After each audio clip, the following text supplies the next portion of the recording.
Olá, meus amigos criadores de todo o Brasil, começando para você mais um Tatersal, bate-papo essa semana com André Rigo da In-Vitro. Ele que você é veterinário também? Sou veterinário. Veterinário, trabalha junto lá com o Henrique, o Zé Henrique, um dos fundadores da In-Vitro. Bom, ontem nós falamos, mostramos um pouco, né, o nascimento da In-Vitro, falamos um pouco no mercado da TE e também FIV. Como é que está a bipartição? Existe ainda, não existe mais? E depois eu queria que você falasse da sexagem do embrião. Dudu, o processo de bipartição ele é pouco utilizado hoje, tá? Era uma tecnologia utilizada muito para TE, onde você tinha um rendimento de embriões que nem sempre alcançava o volume de receptores que você tinha sincronizado. Hoje, com a produção in vitro de embriões, o número de embriões produzidos ele é muito maior. Ou seja, você tem um volume, você consegue trabalhar com um volume de animais por dia para produzir embriões que não necessariamente você precisa ficar bipartindo esses embriões para transferir. Entendi. Então, é uma técnica que existe, mas já está superada. Exato, exato. E a questão da sexagem do embrião, ela também está sendo um pouco utilizada por causa da utilização do semi-sexado. Tá? Então, quando você utiliza o semi-sexado, você não precisa biopsar esse embrião, você já tem uma quantidade de fêmeas muito maior que machos ou vice-versa. Isso superou também essa tecnologia, ela tem sido pouco utilizada. Utiliza-se mais com touros que não têm semi-sexado, no caso de gado de leite, que o produtor tem a preferência pela fêmea, ou então no caso de alguns animais em que a preferência é por fabricação de tourinho, produção de tourinho.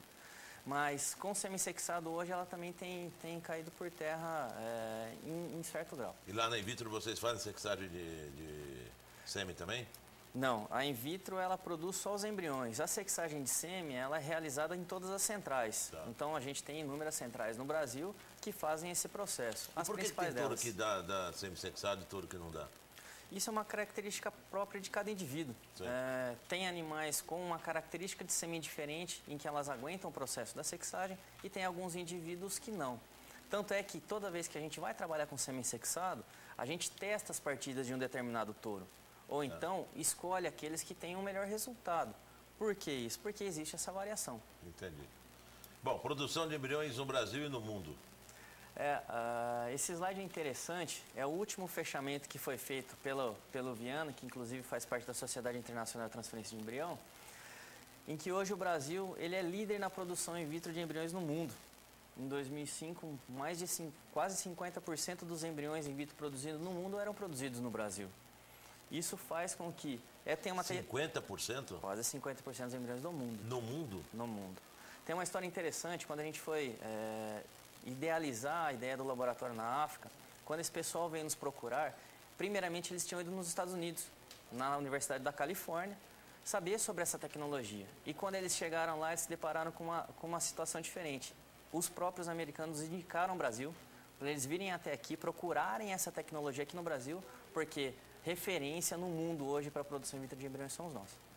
Espetacular. Bom, e também nesse gráfico mostra aquela resposta que você deu com relação à transferência de embrião, né? Você pode observar que o número de embriões produzidos por TE convencional, ele acaba se mantendo em certa porcentagem. Mas quando você compara eles com a porcentagem de embriões totais produzidas no Brasil, comparando um com o outro, ela é muito maior a produção in vitro. Quando você quiser mudar de slide, pode. Quando você falava o seguinte, que eu me referi ao custo, né, das receptoras. Então, quando você pega uma receptora novilha, você tem um índice maior de prenhez do que quando você pega uma vaca de segunda ou terceira cria? Ou não necessariamente? Dudu, esse era um dogma que o pessoal tinha sempre no início do processo, tá? Que as receptoras precisavam ser novilhas cruzadas, novilhas de primeiro serviço, ou seja, novilhas nulíparas, tá? Isso caiu por terra hoje. Por quê?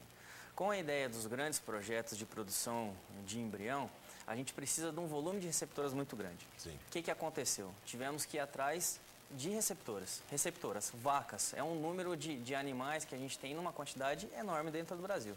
E fomos para alguns estados que têm um grande rebanho de corte. Pará, Mato Grosso, Goiás e assim por diante. Transferir embrião de FIV em vaca. Vaca parida, animal de segunda, terceira, quarta cria. com resultados de prenhes iguais ou melhores do que das novilhas. Que a gente tinha isso como inicial. Então esse dogma foi quebrado. A gente consegue trabalhar com vacas hoje na mesma qualidade, com índices tão bons quanto as novilhas cruzadas no início. Mas quando você pega, por exemplo, Pará, Mato Grosso, essas fazendas grandes, a palavra estresse também ajuda bastante, porque lá não tem tanto estresse como tem em fazendas, por exemplo, no estado de São Paulo. Ou não tem nada a ver? Olha, você tem a questão do manejo dos animais. Quanto menos estresse você ter com esses animais, melhor vão ser os resultados. Tá? Fazendas de São Paulo são fazendas de um tamanho menor. Ou seja, você acaba, às vezes, também tendo um manejo mais apertado desses animais, conseguindo uma situação de qualidade de meio ambiente, talvez não tão interessante como lá em cima. O que acontece lá é que, com o estresse baixo, número de animais alto, você trabalhando com eles de uma forma correta, você consegue produzir muitos e muitos produtos aí. Muito bem, estamos de volta com o Tatersal, bate-papo com o André da Invitro. E essa semana está muito legal, hein? Bom, nós temos um slide que nós vamos já mostrar, que traz a valorização da raça Nelore. Está aí, o Brasil liderança mundial em números de embriões produzidos in vitro, você já falou, quase que 50%, 48%, pode até arredondar, né? Para 50%. Aí vem valorização da raça Nelore.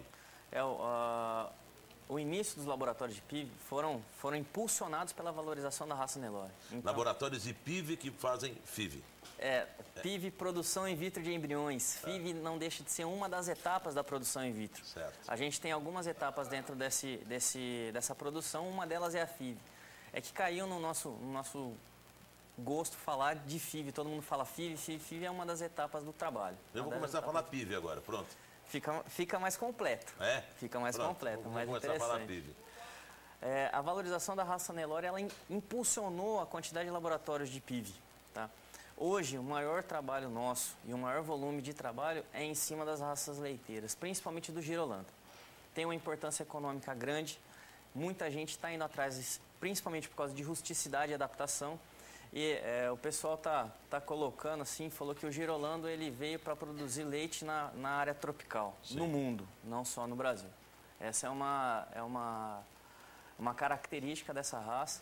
A gente tem feito muitos trabalhos com ela. Inclusive, temos um parceiro muito interessante aí, que é a Fazenda Santa Luzia, que trabalha muito com a gente.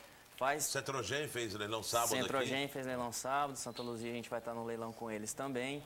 Então, isso tem impulsionado muito. Venda de genética de Girolando tem impulsionado o mercado de PIV. Bom, a importância, a rusticidade, né, do Girolando, quer dizer, valorizando também a raça holandesa. Sim, né? Sim, claro. Boa parte dos animais Girolando são oriundos de cruzamento de uma vaca holandesa com um touro gir ou vice-versa, né? Então, criadores de holandeses hoje, alguns também parceiros nossos têm utilizado as suas vacas holandesas para a produção de meio-sangue. Produz o holandês, mas também produz o meio-sangue para a venda de genética. Bom, produção de oócitos, né? Sim. Para você fazer a FIV, certo? O gado zebuíno de corte dá mais do que o gado zebuíno para leite? Sim, existe uma diferença entre zebuíno e taurino. Sim. E existe uma diferença entre corte e leite. O zebuíno de corte produz uma quantidade de oócitos muito grande, o que impulsionou aquele início dos trabalhos com FIV. Certo. O taurino de leite produz uma quantidade de oócitos menor. Porém, quando você consegue colocar um número de vacas a ser trabalhadas num dia grande, você supera essa limitação de número de oócitos. Se você tem uma quantidade de doadoras alta, nada impede de você produzir um número de embriões alto também. Vaca holandesa de alta produção? Produz, em média, 10 ócitos. 10 ócitos. A gente calcula para a vaca holandesa de 3 embriões por aspiração. 3 embriões significa uma prenhez? Uma prenhez e meia. Tá. Nelore? Nelore vai produzir em torno de 30 ócitos, 35 de média. 10 embriões, 5 prenhezes, 4 a 5 prenhezes. Brahma? Brahma, ela acaba extrapolando um pouco esse volume. Você tem vacas Brahma excepcionais, a média dele é acima do Nelore. Podemos colocar aí umas 7 prenhezes, 8 prenhezes por ano. Jersey? Jersey, mesmo patamar da holandesa. Pardo suíço. Pardo suíço temos trabalhado muito pouco, Dudu. É. Não tenho uma experiência tão ampla assim para poder estar te passando um número com precisão. Giro leiteiro. 20 oostos, 3 prenhes. Tá. Bom, esse slide que está no ar, com relação ao giro, é isso? Aqui é só para exemplificar um pouco que existe uma variação muito grande entre touros na produção de embrião. Isso principalmente com aquele semi-sexado que a gente estava colocando, tá? Você vê aí que foram trabalhados 8 touros com uma diferença de produção de embriões entre eles muito grande. O que isso indica pra gente? Que toda vez que você for trabalhar, a escolha do touro ela é muito importante. Você vai ter touros trabalhando com 59% de embrião e tem touros que trabalham com 13% de embrião. Quando você vai fazer seu cálculo, seu planejamento de número de prenhes, de número de embriões que você vai precisar, a escolha do touro ela é muito importante. Quer dizer, então, é mais um trabalho ainda para o criador. Além dele escolher o touro que ele acredita que vai acasalar com a vaca dele, esse touro tem que ter ainda um índice grande de prenheses. É interessante, Dudu, que toda vez que o criador for trabalhar com um determinado touro, que ele entre em contato com a gente previamente, porque dentro do nosso banco de dados, a gente trabalhou com inúmeros animais. Sim. E dentro desse universo, a gente consegue indicar para o criador qual que é o melhor touro, no sentido do que cabe dentro do acasalamento dele, mas também quais são as partidas de melhor resultado. Isso é interessante. Ele tem a doadora. Tá. Tem o touro ele que ele quer acasalar. Ele te dá 3 opções de touros, por exemplo. Exato. Nem 3 opções. Dentro até mesmo de um indivíduo, você tem diferentes partidas de sêmen que acabam produzindo melhor ou pior. A gente indica a compra das melhores partidas, porque isso também dá resultado para ele. Interessante. Bom, amanhã tem mais Tatersal para você, o bate-papo a semana todo dia com o André Rigo, da In-Vitro. E amanhã falar um pouquinho de ovinos e caprinos. Tem também FIV, né? Tem FIV sim. Tem clonagem? Clonagem está iniciando também, Dudu. Bom, tudo isso para amanhã dentro do Tatersal. Obrigado pelo carinho da sua audiência e até lá.